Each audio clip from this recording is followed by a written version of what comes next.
Hello there, ladies and gents. Excuse me, some of my Gatorade was stuck in my throat. Oh, there was a little competition to find out what beverage I'd be drinking today. Normally it's tea or coffee or some other stimulant, but today it's just Gatorade, which helps replenish my electrolytes, which if you're an average consumer, you have no idea what that means. But it's okay because this has plenty of them, so let me just consume a little bit of those. It's currently April 4th. It is the year 2010, and this is Day 9 Daily number 94. This is the actual Day 9 Daily number 94. This isn't my joke 94. For any of you who weren't aware of this, the April 1st cast was actually an April Fool's joke because there was this game between Louder and Inca where somehow both players played pretty much horrendously. I mean, with Inca, like, floating his shuttle directly into a bunch of turrets, like, twice. Inca getting, like, 30 warp gates when he only had 2,000 minerals. And if you think about that, 30 warp gates, even if he makes zealots out of all of them, he still can't even afford a production cycle. You know, it's a really funny game, so I figured why not just do a good old teaseruha on that one. So that was quite a bit of fun there. But it wasn't serious. The funny thing is that a lot of people, there were a lot of people who actually had their friends watch me for the first time ever that Thursday. They like, I actually had a few PMs about this. Like, dude, I got my friends to watch it, and they watched that as their first cast, and they're just like, this guy sucks. He doesn't know what he's talking about. So that was pretty awesome. I got my friend Corwin to come on board, and he did it with me. And we're pretty similar in that we're sort of boisterous, you know, a little bit bombastic, if I dare say. But in that cast, we were just like pretty deadpan and everything, so I had a good old time doing that. And today we're doing a real game of Louder, actually playing quite well. So we'll have a good time analyzing that one. Also, I tried to put the Zotac Cup games up today, but unfortunately, I always have to wait about 24 hours to let everything process properly. The issue, if I try to upload them immediately, is that the link doesn't work. So I am going to try to find this game. Aha, there it is. So it's loading up right now. Yeah, if I try to upload it immediately, it just won't work. Livestream has to process. I don't even know what it means, but it just says video is processing, will be processed soon. And I'm like, okay, good, whatever that means. The funny thing is that people get really mad when it's not up. And it's always been 24 hours. And I'll be like, oh, it'll be up in 24 hours. I'm like, come on, man, fix it. So I try to upload these early today. And people are like, it's not working. It doesn't. I can't. It won't. And, you know, there's a lot of people who do the friendly thing. They're like, hey, there's something wrong with the videos, just to let you know, because you posted links. I'm like, oh, okay, and that's great. There are people who send me the angriest PMs. They're just like, man, fix it. This is bullshit. And I'm like, sorry, and I don't own live stream. I'd speed it up, but I don't own it. I just sort of make the videos. And they're like, well, you do it for free. Fuck it. Fix it, man. I'm like, oh, Jesus. So sincerest apologies for any of you who are just desperate to get the SC2 fix. We are coming right back over here to the main screen. We're going to be watching this game between Louder and Assem. And I want to spend a good bit of time watching the Louder cam.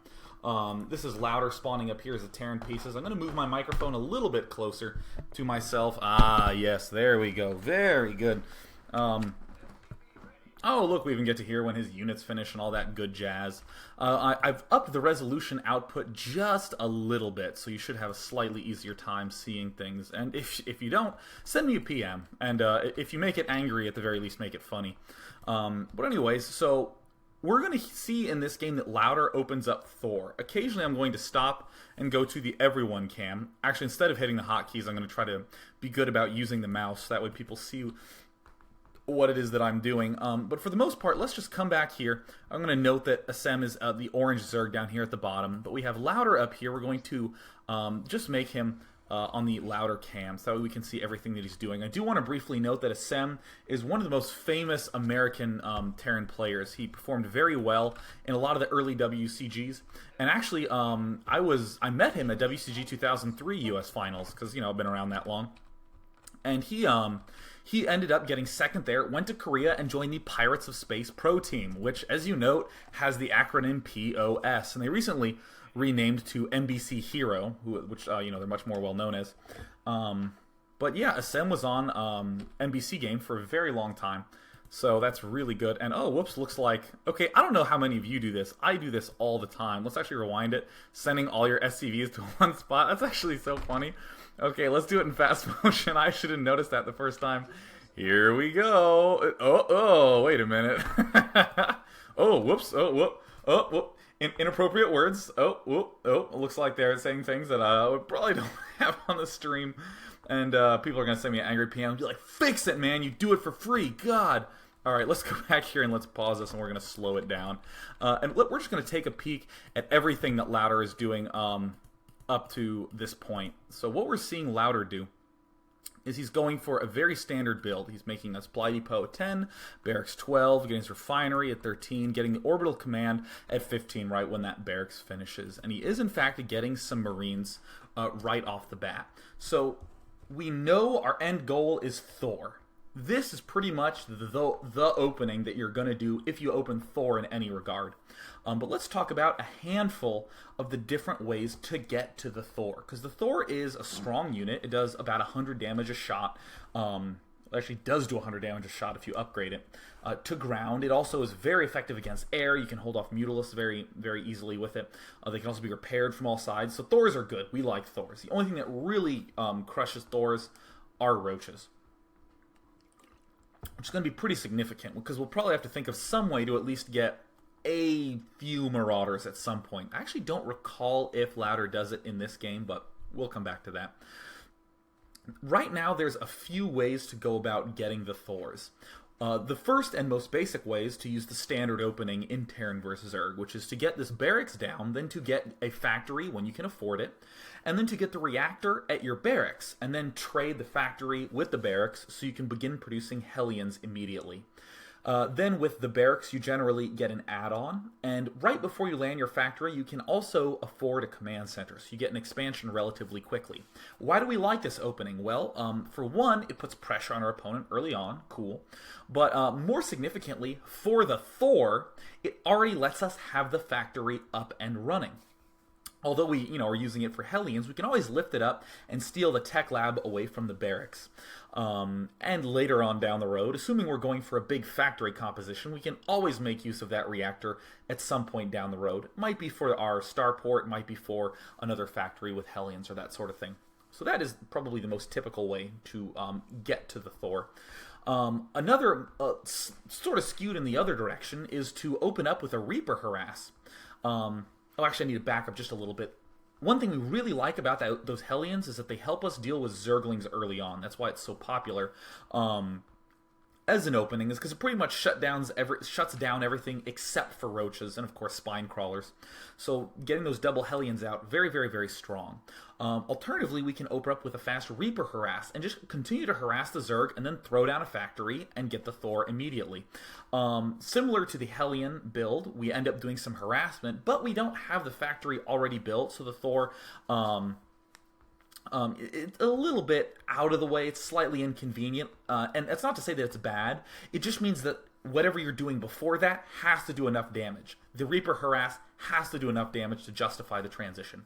But what I personally really like about what I just described, a Reaper into Thor, is that Reapers are really good against Zerglings. It's always a big danger if you try to get a Thor too quickly, is that you just die to a bunch of Zerglings. But you can continue to make Reapers and deal with any sort of Zergling threat. Or, if you see him going Roaches, you immediately can make some Marauders right out of that barracks. Very easy to transition to that. And once again, you can afford the expansion relatively early on. But we're going to see Louder do something different from those two extremes in this game. So he's already making some Marines, so no sort of Tech Lab addition here.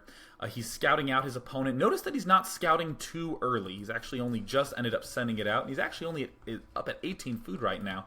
We're going to constantly be peeking back. And let's just pause briefly and just go to the every cam. And this is very good to do, to go to the everyone cam and briefly check how your opponent's build is comparing to yours. So this is very interesting, actually, for me.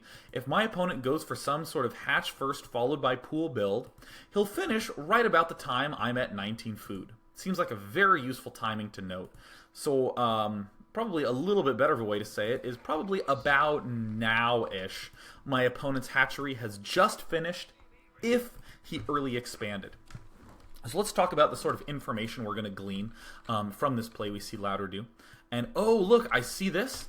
Now, Louder already knows that a spawning pool has just finished here. It means that there aren't any Zerglings right around the corner. It means that the Roach Warren cannot possibly be done.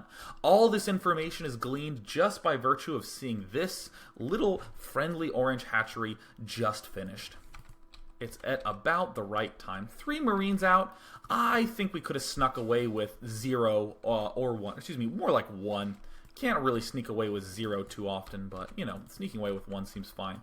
And then going ahead and expanding, trying to get these guys to back off a little bit. Now, this is one thing I find very interesting about Louder's play at this point.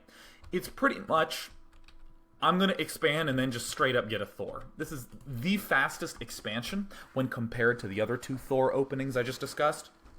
And I would also like to state that, for the record, that thanks to this Gatorade keeping my mouth nice and moist, there is just saliva all over this screen. My goodness, gonna try to clean that off a little bit. There we go, that's beautiful. Now we can see Louder's beautiful play. Alright, here we go. Now it looks like he's adding on the factory after he takes the expansion. Let's just briefly note some of the other things that Louder is doing with this build. Now I see a reason why he's starting to make Marines early on. It's not so much that he needs 3 Marines early. It's that he needs to start getting Marines early on so he has enough stuff to not die, because he's gonna take this expansion ultra quickly. Louder also ended up gassing very early, but only just now seems to be making use of it. Not to say that this is bad at all, but it... I'm going to ignore this for a moment. Not to say that gassing at the time Louder did is bad, but it just makes me think, hey, I didn't use the gas till now. Maybe I could have gotten away with not getting the refinery so quickly. Instead, I could have expanded a lot more quickly and then double gas. That may have worked out a lot better, because it seems subtle. It seems like, oh, it's just 3 workers, no big deal. But there's a lot of builds where I'm actually delaying my second refinery because of how much more money you end up getting. And the same must be true for that first refinery. Some nice micro by Louder, and oh, he doesn't unburrow those supply depots in time. We would obviously like to do that. But still, it looks like, yep, constant Marine production and a barracks going down. Now, of course, we want to pause, because at this point, Louder really hasn't gotten the chance to scout his opponent at all. If we go to the every cam, sorry, almost hit the hotkey, but I want to do it right down here so you see what I'm doing. We see that Assem is en route to the lair, probably could have had a Roach Warren down by now. Actually, from some Zerg vs. Protoss games I've tested, I know that the Roaches will probably get to your base, you know, around 6:15 or so, if he's trying really, really, really hard. I believe that timing's right. I'd have to double check my StarCraft notebook. But either way, it seems like Louder's build is relatively safe, and in particular, this bunker has pretty damn good timing. I would be a little bit frightened about mass Zergling though, so I love the fact that Louder is in fact just chilling at the ramp.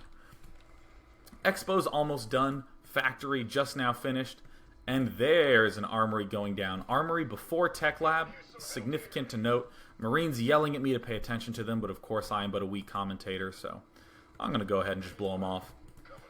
And continuing to make Marines, and look, we're going to have a Thor out almost immediately.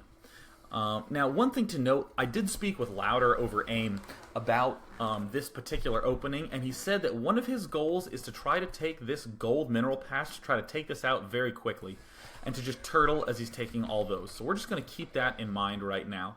And do we see an engineering bay anywhere here? Because if there is an engineering bay, it means that this could possibly be a planetary fortress. I know I could have checked to see if it's an orbital command, but I'm curious if Louder was even trying to keep the option of a planetary fortress open. It looks like he is more than comfortable with his current state of defense. And let's look at this timing right now that we see. Looks like we... when the armory's finished, look at that, going straight for the upgrade, not even trying to get a Thor. That's interesting, because to me that says I can get away with defending an early expansion with just 1 barracks marine and a bunker. Seems a touch close. I'm also noting, however, that gas-wise, it looks like Louder is pretty low on the gas. And look at this, he was thinking about making a Hellion, but decided to back off. Looks like he's doing pretty good in the supply count. Trying to send out a worker, but it gets... blocked. So, you know, I might pause in just a moment. Yeah, there's the Thor coming out. Oh, I love Thors. I am noting, though, that, look, it's 7:43 right now. Let's look at this time. And this is the sort of stuff that I do lots and lots when I watch my own replays, is I try to see if I've botched anything, right? So here, 7:43 was when the Thor began, and 6:55 is when the armory finished. So that concerns me if I'm doing this sort of build. I think to myself, now how do I get a little bit of extra money so I can eke that Thor out just a tad earlier?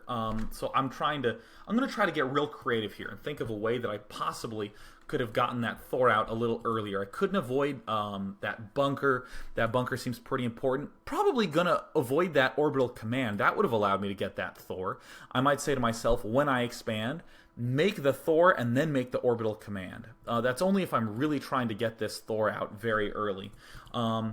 If it is between, if your goal is to just get that upgrade out as fast as possible, I guess this is okay. But, you know, I don't like the idea of rushing towards an armory and having the total setup ready for the Thor and then just not doing it for almost a full minute. I would like to see that Thor pop out just a touch faster. Might even end up cutting SCVs in that process to try to get the Thor out just a touch faster. Because even though we always say things like constant SCV production is super good in all strategy games, cutting constant production just a little bit is honestly how many pro gamers develop new styles and smooth their play out.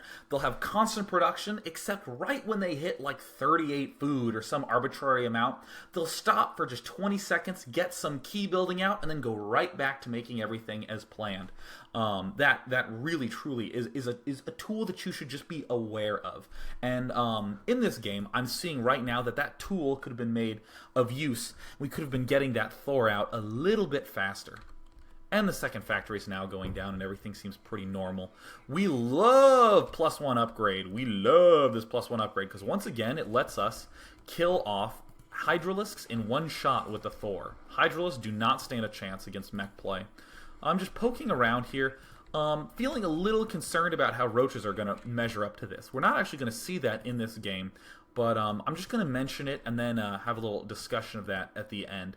So we also see that Infernal Pre-Igniter upgrade is going down. It looks like Louder is trying to get plenty of factories up, so that way he can do some sort of Hellion harass. But let's go down here to Assem's base. Looks like Assem has his Hydralisk Den and Roach Warren up. Looks like he has plenty of stuff coming out. And what is always a really good tool in StarCraft 2 to use is just to keep an eye on what's going on up here with this D button, with the production button. So that way you can watch it naively. You can easily just say, oh, I'm only going to focus on Louder's base. I'm actually taking vision off Assem. But then you see something like, oh my god, he's getting muscular augments. Or you can just recognize the icon and say, oh my goodness, he has Hydralisks already. Can my build withstand that sort of pressure? And the good old double gas right now. One thing I like a great deal about what Louder's doing is he's getting this upgrade for the Thor. And notice that when the Thor comes out, he doesn't quite have enough gas for it.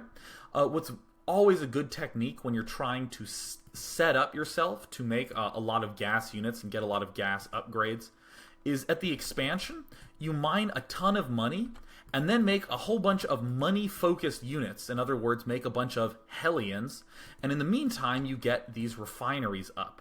So in other words, before these are even up, you shouldn't necessarily be trying to rush to get those two up, so that way you can have 200 gas and get a Thor. That I actually dislike, rushing for these gas. Instead, delay the gas, embrace how much money you have, and just get a whole bunch of Hellions. It looks like we do have Louder saving up a little bit, making sure he gets that Thor out. Yep, there's another Thor coming out. I don't necessarily mind that so much, but once again, I'm thinking about that adjustment I mentioned earlier on. If we cut production a little bit just to squeeze that Thor out, 45 seconds earlier, that means that we would be even lower on gas. So in that period, I'd probably rely on some mid-game Hellion harass. And it looks like using the barracks at a late stage in the game. Or I suppose a mid-stage of the game. So that way he can get those Hellions out on that factory, do some nice reactor action. And there we do have some Hellions popping out. getting a little bit supply block. Needs to make sure he keeps making those. But we've seen being very active with continuing those mules. Look at that. Look how low the energy was. It was actually at 3 energy. In other words, he started at 53 energy, which is great. It means he's very on the ball. So let's just briefly pause once we have a few Hellions out here. I'm still very much so aware of this gold mineral patch right here because, again, before I even saw the game, I messaged Ladder. I actually paused the game right when I saw him rushing for a Thor and messaged him on AIM and said, dude, you're going for a Thor rush. I'm going to do your thing in a daily because I liked the way this opening looked. And then he also said to me then, yeah, I'm trying to get the gold mineral patch as fast as possible. So we also want to keep that in mind as well. Because when we come back, we're going to have a lot of fun stuff to say about that. Right now, still doing some stuff with this barracks, still doing some cutesy junk. But very, very little aggression right now by Louder. I like the timing of everything, but still, I feel like there's a little bit lacking in the pressure department. There's yet another Thor coming out. Let's once again go to the everyone cam and see the situation that Assem is in. It looks like he has a lot of Hydralisks. He's even getting this upgrade for the Banelings, which makes sense considering how many Marines he's seen. I mean, this is pretty much what he's seeing right now. And it looks like Marines plus Thors. I mean, I would have preferred if Assem had actually gotten the speed upgrade for the Overlords. Oh, it looks like he does have the speed upgrade for the Overlords. Yeah, he should have totally scouted in there by now. There's no reason why he shouldn't have. But a pretty normal-looking army. One thing I wanted to stop right here to say, we have not seen any Roach Rush or any of that sort of stuff in this game, and there's no way we're going to. We're already well beyond some sort of one-base, one-hatch Roach Rush play for the Zerg player. So what this means is that after I played this game as Louder, and I had some limited success with it, or maybe some great success, I don't know, no spoilers, right? I'd then go try to find a friend and say, hey, could you Roach Rush me? Because I want to see if this build works. And unfortunately, if the Roach Rush did end up winning, I would have to rethink a bunch of components of the build. But still, just wanted to note that right now. So let's go right back to the the Louder cam. Now, one thing to note, why do a mid-game Hellion harass? A lot of people feel like you should either rush for Hellions or just make sure they're part of your or make sure they're just part of your army, that once you hit a point, it's ineffective. Hellions become effective right when your opponent ends up taking an expansion, like right around here. Because at this point, the player has not gotten the opportunity yet to take advantage of this, but he still has to defend this area, so he ends up spreading himself a little bit thin. So that's why there's a lot of excellent mid-game timing pushes that involve Hellions. And plus, Hellions are also just incredibly strong against Hydralisks, against Zerglings, against pretty much everything that's not a Roach. And here we do have an Overseer in there poking around. And here's a Tech Lab coming up to also help get a Raven. And point defense drones are awesome, but there is a bug. And okay, I absolutely need everyone to report this bug to Blizzard. Point defense drones are supposed to shoot down any projectile coming in. So, for instance, Thors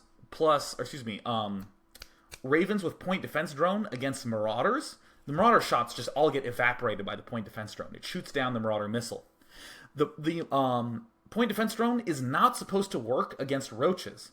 And it doesn't, but it takes energy away from the point defense drone. So the point defense drone tries to shoot a little intercept missile or whatever it is, burns up 10 energy, but the Roach, just fires away anyways. So that is a big concern, because it basically means that in this matchup, when you throw down a point defense drones to make sure that you shoot down all the Hydralisk attacks, the point defense drone burns up all of its mana immediately on the Roaches, which don't do anything. So that's kind of, we don't like that so much.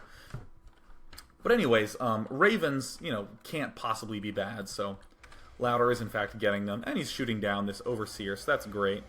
I'm going to turn up this volume just a little bit. And it looks like some Marauders are now finally coming out. I do think this is quite a bit late. I mean, the Roaches are just so strong against pretty much everything. Too many factories I'm also seeing. I mean, Notice 300 minerals can barely support out of 2 of these. And it looks like we have tanks coming, we have ravens coming, there's another factory. I would probably cut back to probably just 3 factories if I want to be making out of this barracks as well. Just a few too many unit producing structures. And yeah, I mean, we have a bunch of stuff making out right here. And, you know, the harassment isn't working out so well. But still, let's just look at this macro here, because again, we're trying to learn how to go Thor. It looks like he's going to barely be able to support this for this current production cycle. But I mean, when this factory gets done with its tech lab, when this factory gets done, or excuse me, when this factory gets done with its tank, when this factory gets done with its tech lab, look at this. Already, he still can't support it. Definitely feel like cutting out one factory and trying to improve the macro could give us an extra set of money, could give us an extra 150. We might even be able to expand earlier. So now that Louder is taking out these destructible rocks, we see that, yeah, he's getting the destructible rocks. It's not fast by any means, though. There are much, much faster ways to take out these destructible rocks. For instance, that's one of the reasons why I like opening with Reapers, is because you can do the Reaper harass, and then when you have to back off, use the Reapers to take out the gold. And you don't expand there immediately, but you've taken it out, and you can transition into these Thors a little bit more seamlessly. So here we have Louder continuing to macro his little heart out, now getting tanks and more ravens. So this is really interesting, the fact that he's getting these Thors fast.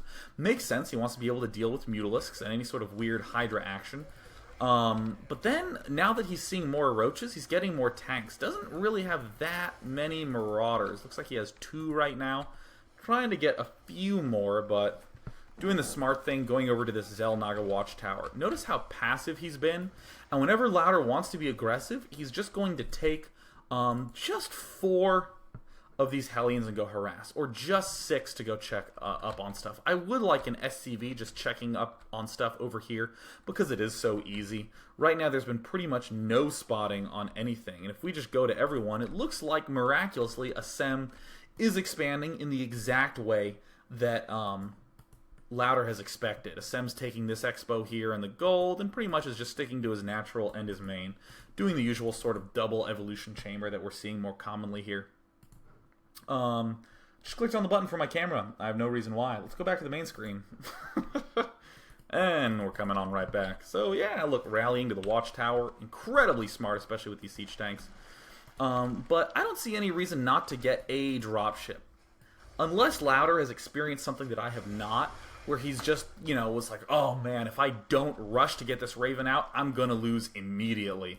Unless that is the case, and only that's the case, there's no reason not to get a dropship. I mean, a dropship's fine here. I mean, because yeah, this Hellion Harass is going to be semi-helpful, but not really so much when Assem has the 3 tightest bases in the game. He may as well get a dropship and try to do some harassing back here, because really, he's still being very passive, Louder is. Look, he's at 168 food, and as we can see, Assem's at about 160 food, so that looks pretty good macro-wise, but you still want to be trying to batter your opponent down. You don't want to be even in food, you want to be ahead in food. You want to be way, way, way ahead.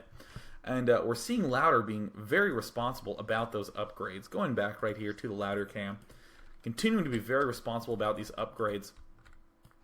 And there are a lot of key points that I'd want to think about with this build. One that I actually am sort of realizing right now is right when Louder pushed forward to this gold mineral patch. Let's zoom forward to that.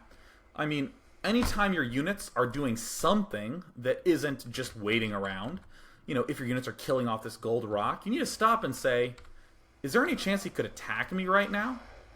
So right here, all these units, they're split. Now Louder looks like he is trying to take down these destructible rocks. There the Thors are. There we go. So let's just pause and go to the everyone cam and just briefly see what state Assem's at. Oh man, Assem kind of has a lot of stuff. I really wish you could save games, because I used to do this a lot in Brood War, where at this point I would say, okay dude, I'm killing off this stuff. I want you to just save the game and then attack me. And if you win, I will rethink doing this. But if not, we'll just, you know, continue to play the game out otherwise. Doesn't really seem like... It's pretty close. It's pretty close. I mean, there's a lot of Zerglings here. Is the Baneling nest up? Yeah, no Banelings up yet. But I mean, if the Zerglings and Roaches go on this side and the Hydras go on this side, I mean, Might spell trouble for those Thors. But I don't know. It looks okay enough that I'm comfortable with the position that Louder was in there. But yeah, just lots of pausing and checking out points of vulnerability. Whoa, that's way too fast for my taste. Let's actually even slow this down a little bit more. So he's advancing forward into these overlords. I don't know if you can hear that, but I seriously, oh man, I'm actually going to rewind this, and I'm going to go to the everyone cam, and I'm just going to hang out at these overlords. Tell me if this noise doesn't drive you crazy. All game long. Oh my god, I can't even handle playing Zerg, man. I might just have to disable that sound effect somehow. I mean, that just drives me bonkers, man. I go bananas. So here we have, it looks like a very big attack coming up for Louder. Getting in pretty good positioning. Still left these two tanks behind. A little bit of a misstep there. But trying to get control of the center, I like. There's a lot of terrain to abuse, especially if you can get the tanks right there. That's like the real money spot for the tanks, where those Marines are. Because you can cover stuff coming in from this side or this side, and either way you can pull your units back and get a very nice concave against things coming in here, or a very nice concave, very nice concave like this if units are coming in here. So sort of tanks in this general area, you probably want them back here if you're trying to draw them in. But if you're trying to be aggressive and sort of break through one of these things, putting the tanks there will help bust the Zerg's concave that's set up right there. So here, look at this. A perfect concave. Look at that. All those units are being funneled in. Actually pulling back a little far, and there's a point defense drone once again. These guys go crazy when there are roaches nearby, and they should not. Continuing to try to push. Looks like we have the roaches coming up forward now. And I'm actually going to do a little holding alt and turn on some health. It's very hard for me to see what's what during battles, so I generally have it off. And then I go to slowest. Yeah, see, look at this. It's trying to shoot down all these roaches, and now it doesn't have any energy, so that's a little bit disappointing. Louder really should have backed up just a little bit here. Looks like he's losing a touch too much. And really, these roaches are doing so much damage. There's no good roach-killing unit in this mix. I mean, the siege tanks are doing pretty good. Notice they now do 75 damage, which means that the siege tanks can two-shot the roaches. Might have been a big motivation for Louder to wait until that point to move out. But still, I feel like Marauders not only are better at dealing with roaches, but also allow you to push out much, much, much earlier. And here are these two siege tanks that have been there the entire time. Gets another shot off, lighting everything up on fire. Let's speed things up a touch. Way too over-aggressive by Assem. No real reason to try to counterattack when you only have like a handful of guys. Near the point defense drone, making short work of all those Hydra shots. And of course, Hellions just roast Hydras alive. And it looks like Louder does have his Expo up. A little bit of a misclick with the mules. But don't tell me that hasn't happened to you too. And Louder's continuing to play pretty normally. Once again, let's go back to the Louder cam. So, okay, your first push has just died, Louder. What is your game plan at this current state? We don't see any Thors, just going for a purely big ground army. Has a fusion core up, so that way he can get those Hunter-Seeker missiles, or occasionally the durable materials, which lets all the Raven, the point defense drone, the auto turrets, and the Seeker missiles last just a little bit longer.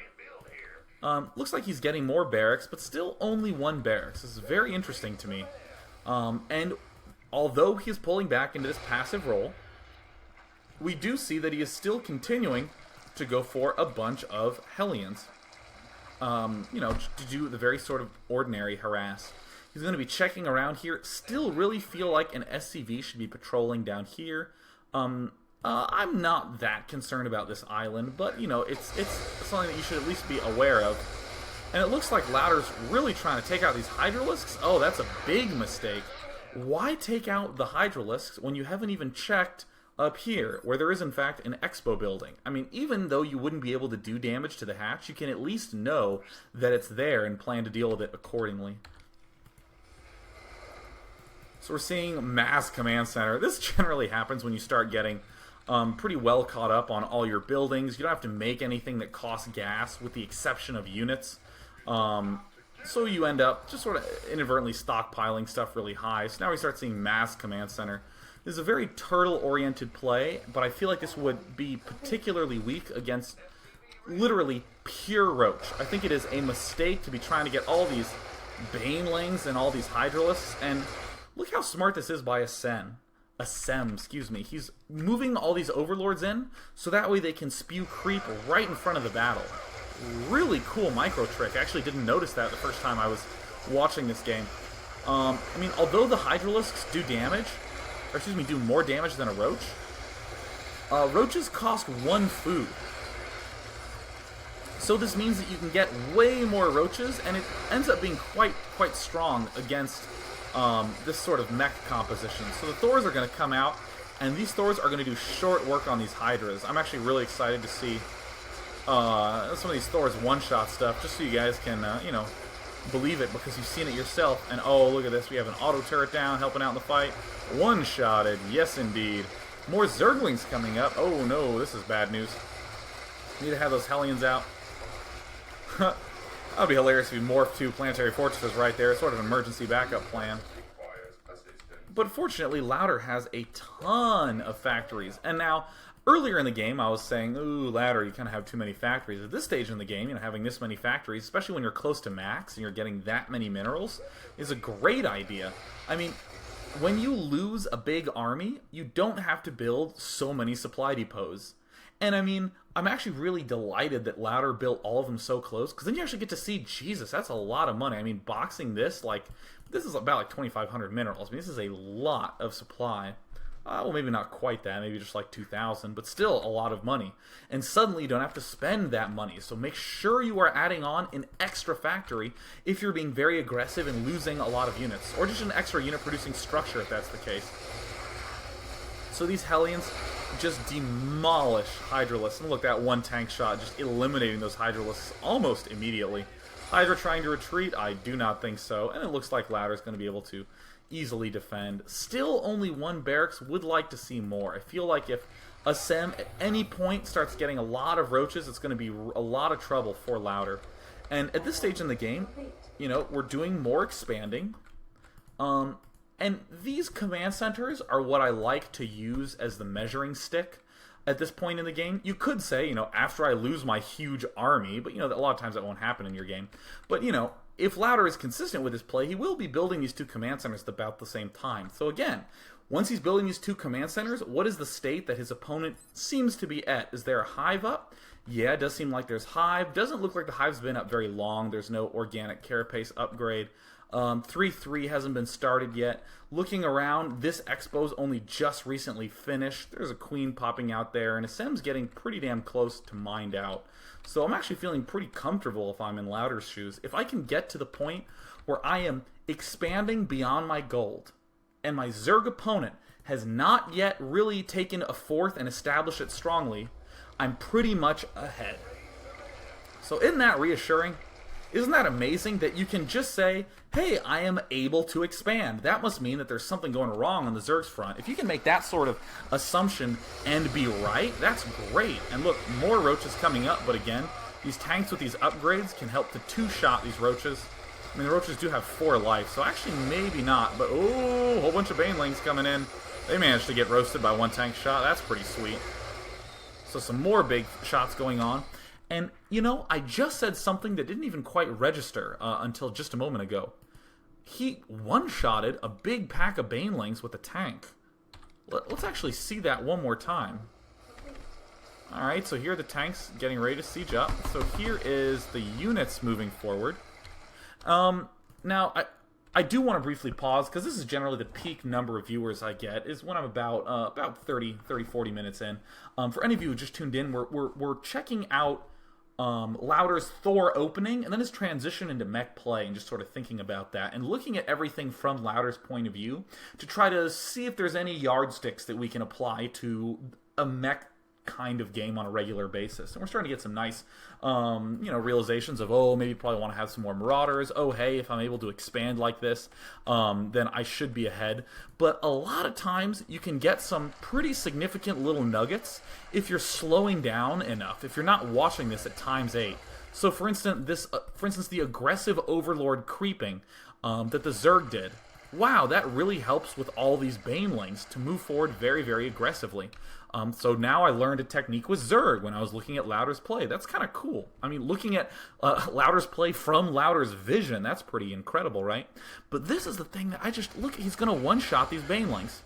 Look at all these Banelings here. Let's just have them selected.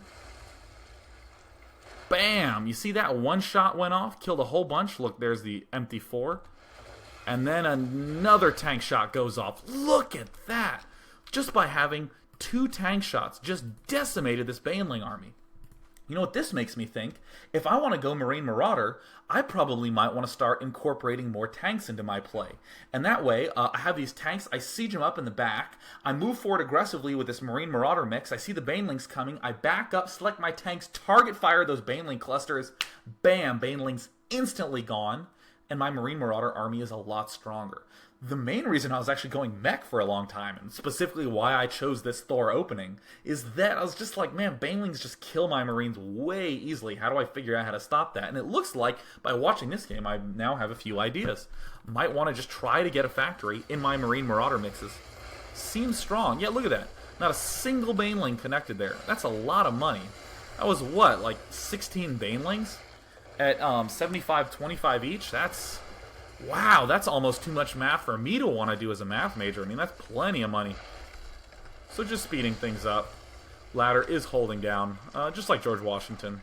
The good old George Washington Terran. Unfortunately, I used that joke in the Zotac Cup, so it's about half as funny now. No big deal. Everyone can be the George Washington, whatever it is race they play when I'm casting. Some pretty nice transferring here. Some roach aggression, but, you know... this is a big mistake that Assem's doing right now. Notice that he did an attack that failed pretty hard, and he's just continuing to throw units at it. I love this expanding pattern by Louder. Notice that he advanced to this gold mineral patch first, and now he's taking this island, and he's taking this expansion at the left. This is great! Look at how well defended this island is, just if you look at the mini-map. That is just great, nice little cut he's formed there. With that ring of expansions. Again, trying to move forward. One mistake I'm seeing, a Hellion should just advance up to here. I do think this tank placement is exemplary. But, you know, get some friggin' vision, man. And more roaches coming up. Assem now making yet more roaches, but still, these tanks do quite a lot of damage to them. I'm really curious if tanks can end up being able to deal adequately with roaches. I'm just not sure. Something that I've actually been thinking of as a mech variant for the late game is to just flood with Hellions, because even though roaches kill them off very quickly, when you have a ton of Hellions, and the fact that they shoot in a line starts to really help, like if you have, you know, 20, 30 Hellions, that might end up doing pretty decently against those roach mixes. I don't know, though. Just thinking out loud, because, you know, that's what the Day 9 Daily is. You just get to tune in to me thinking, or if my audio's broken, you get to tune in to me looking. These guys have been idle for, you know, quite some time. No big deal. And this is smart, sending all the mules to that top left area. Note that still making orbital commands. That's great, but not using any scans. I have hardly seen a single scan. I mean, look at the mini-map, actually. The only vision that Louder has had of Assem's base is from his starting scout SCV. Louder really has absolutely no idea what Assem's doing. And if we go to the Everyone cam, it looks like Assem has had this expansion up. Assem could have very easily gotten this expo up. I actually think that's a blunder for him not to have done that. A lot more expanding could have been done by Assem. No drops, no Nidus worming in the back of the base. Because once again, the only really mobile unit that Louder has are these Hellions, and if you throw down a Nidus worm here, tanks and Thors that will kill the Nidus worms quickly just cannot get back there in time. And look, more small forces by Assem just sort of running up there pointlessly. And oh yes, here come the Thors. And, you know, a little bit of Hellion roasting there. That's fantastic. See you later, Overlords. Uh-oh. I wish Overlords made goofy noises in StarCraft 2 the same way they did in SC1. Oh, that'd be great. Now, you're going to see something hilarious here. Louder's actually going to build 2 planetary fortresses. That's actually awesome. With an army that's super immobile, and considering how beastly planetary fortresses are, I think that's actually an excellent, excellent decision. Looks like we have to get another command center. Looks like it's getting ready to float down here. Yep, there it goes. And look, Louder had all these factories for the late game, and his money was super low. I mean, now it's getting a little high, but 2 seconds ago it was really low, and he can easily have that plummet down to $0 if he just spams a little bit right here. And that's one thing I just fully just endorse. Oh, that's the word I was looking for. I completely endorse this high of a factory count this late into the game. I mean, you can have units just pouring out so quickly. You can keep your money low even when you're close to maxed. And uh-oh, it's a drop. Alright, so cool. For the first time in this entire game, the very immobile mech is having to back up and deal with a bunch of aggression in the main. Now, even though this ends up dying, look at what's going on with Louder's army. There's not good circulation. These units are slow, they block each other. Look, this Thor is trying to wail on an Overlord, blocking everything. Here's a serious vulnerability that's like concerning from a mech point of view. And oh no, look at this big attack right, well, not even really that big, just an attack doing serious damage. If this drop had come earlier, or if a Nidus Worm had popped in there earlier, I mean, Louder may have died, and all these units were just here. So, this technique with the Overlords could have been done long before all this stuff was up. So, not only was this good because it forced these factories to lift, but it also prevents the factories from landing because the creep's in the way now. Very, very cool drop. Even though it's going to end up not working, still, I think that is a significant tactic to note as something to do against meching play, and also a big defensive concern as the meching player. Because it means you probably need to have more turrets here, you need to have more Ravens, so you have a mobile enough army to throw down some auto turrets until your army gets there, something like that.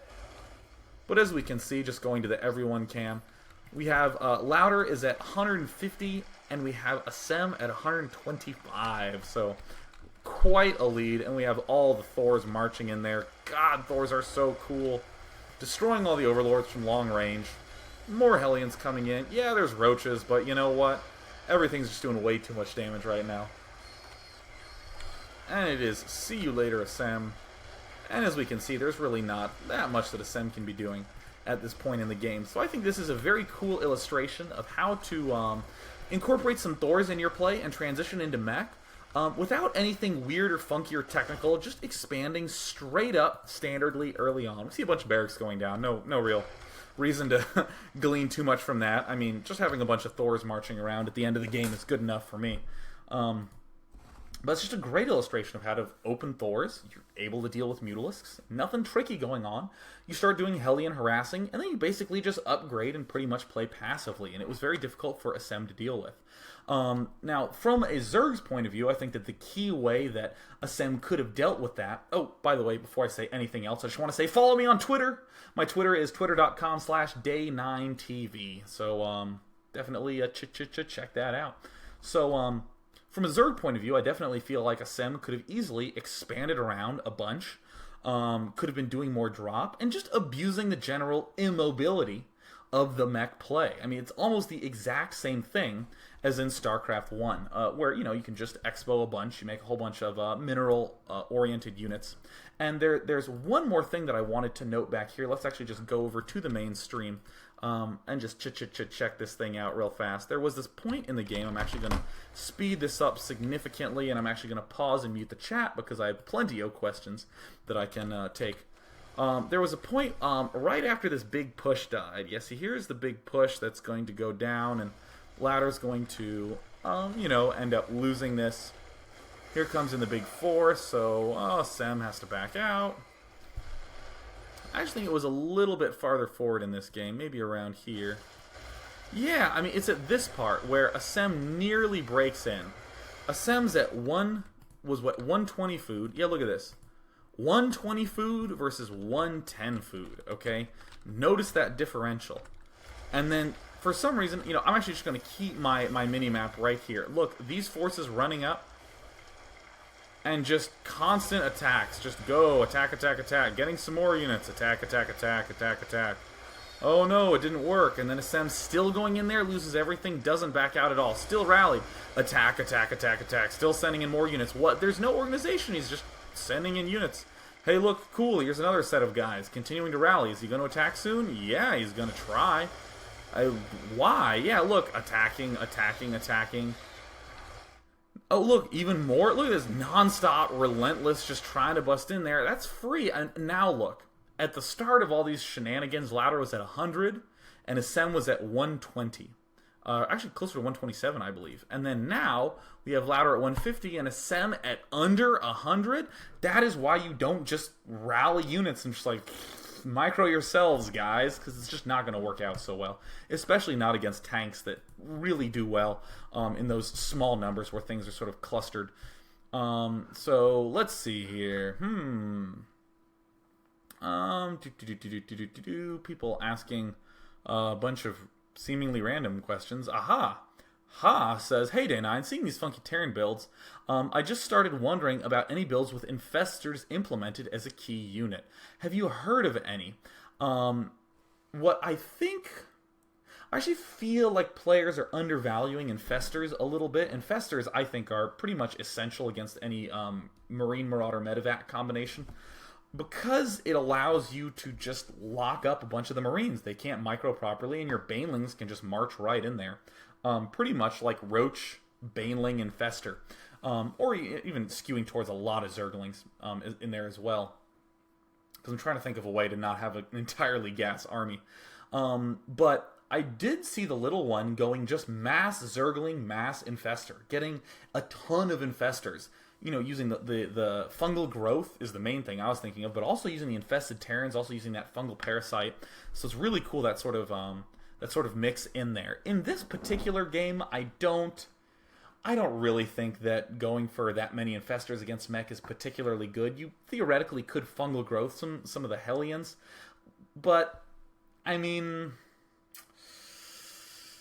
yeah, I don't really know. Maybe you could end up fungal growthing the Hellions. I do know that the neural parasite is not nearly as good as it might seem. You can think to yourself, oh my god, I can mind control the Thor, but all the big Terran units can pretty much one-shot the Infestor, in particular the Thor can.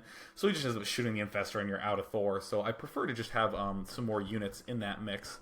BDF92 says, what do you think about going for a Thor drop for Econ Harass with your first Thor, instead of going for that second factory?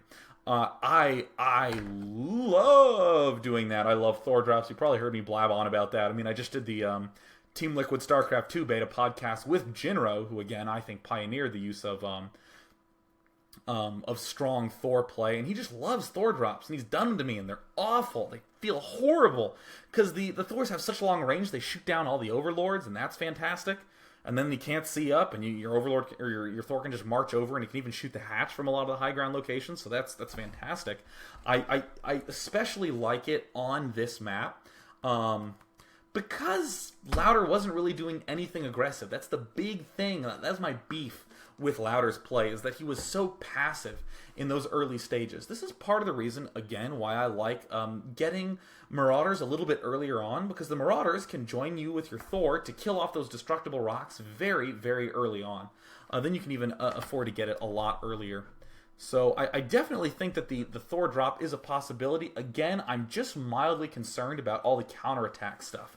Because especially when a Zerg is in a tight spot, he thinks, holy shit, I gotta just try to win, and then he just boxes all his roaches and attacks. And if you only have 8 Marines and 1 bunker, and you took your only Thor to go to a drop, you're probably gonna lose almost immediately. I mean, you won the moral victory because you Thor dropped him, but, I'm a little bit sort of about that. So that is the one big concern. I would probably end up opening with a Viking and darting around trying to scout in his base and then trying to kill off some Overlords and distract him, and then I would go into the Thor drop. Lucan says, hey Day9, hello Lucan.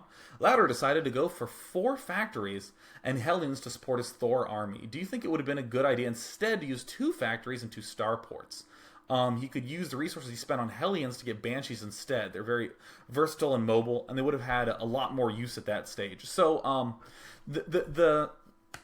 I will note that if you end up trying to do some sort of Banshee mix in there, although I do agree that Banshees are, kick ass, that's a lot of gas. That's a ton of gas. So I don't really know if he could support that and get the Thors that he wants to, and it just ends up being a different game.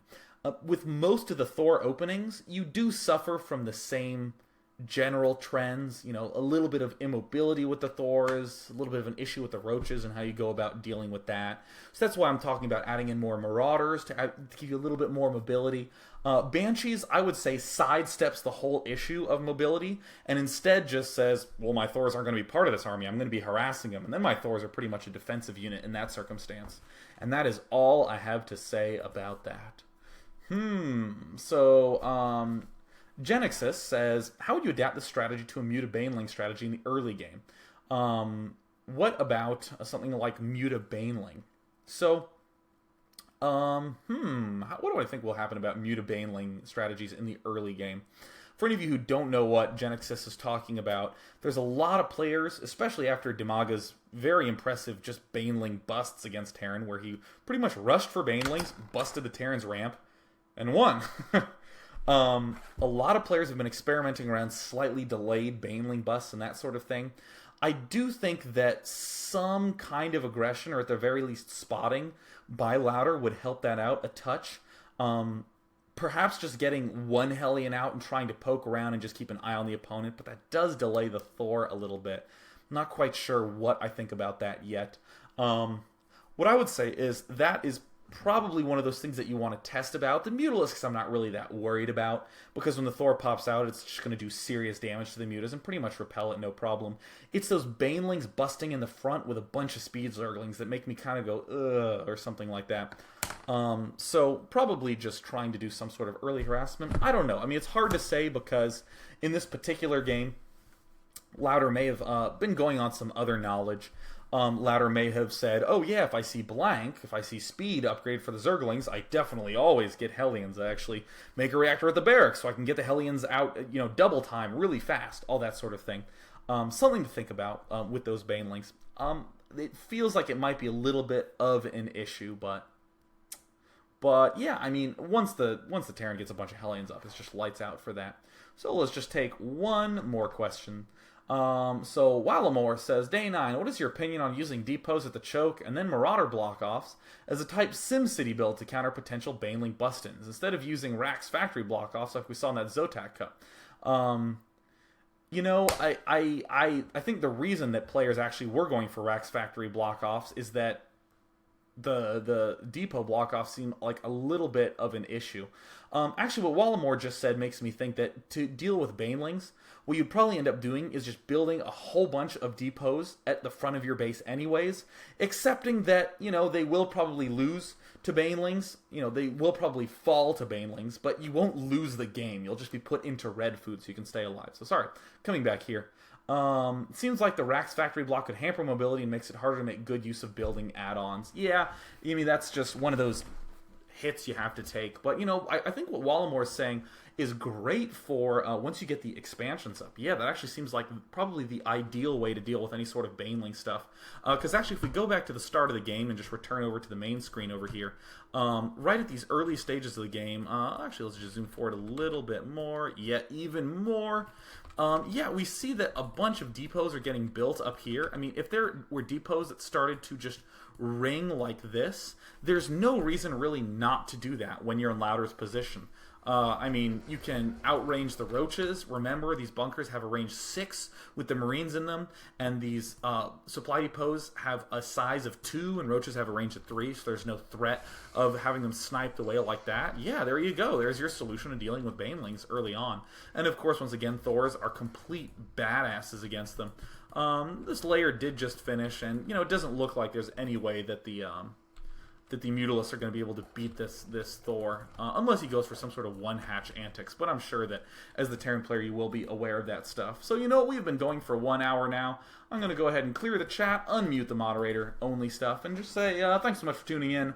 I hope Ladder watches this and says, oh, your wisdom day 9. Oof, please coach me. That sort of good stuff. Yeah. Yeah, Zotac stuff should be up probably tomorrow sometime. Again, it takes about 24 hours for processing. Looks like we have someone spamming in the channel, and I will happily smash down with the ban hammer at that point after I have logged off the chat. And I guess that's it. Yeah, I'm trying to think if there's something else. Normally I have a bunch of stuff going on. Let me just say that I did the MLG show match this weekend.